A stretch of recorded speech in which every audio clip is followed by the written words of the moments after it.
Kalau aku berus gigi ni batal ke tak ah?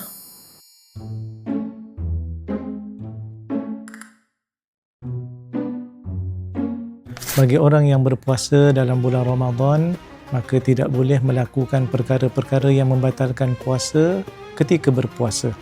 Dan boleh jadi ada orang yang menyangka banyak sangat perkara yang boleh membatalkan puasa, termasuk berus gigi dan bersihkan mulut ketika berpuasa.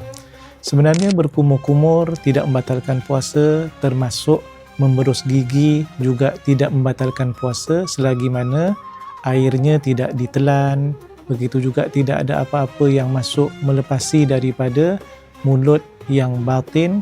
Para ulama kata kadar yang terakhir adalah pada huruf kha.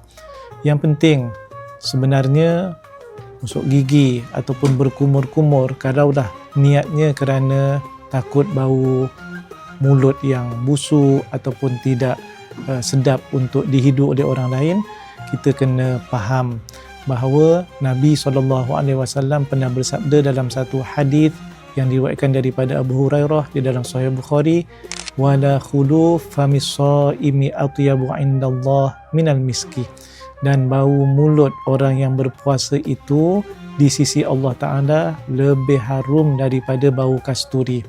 Berdasarkan hadis ini, ada para ulama yang menyatakan bahawa boleh dan harus pada waktu pagi sehingga waktu tengah hari sebelum zuhur, kerana boleh jadi itu daripada bau makanan yang kita makan ketika bersahur.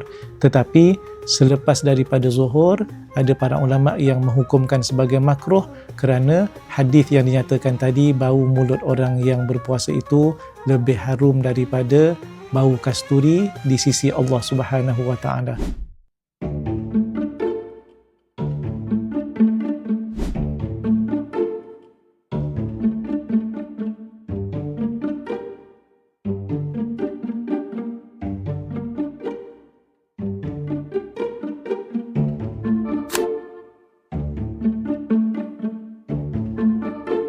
Hukum macam ni pun ada.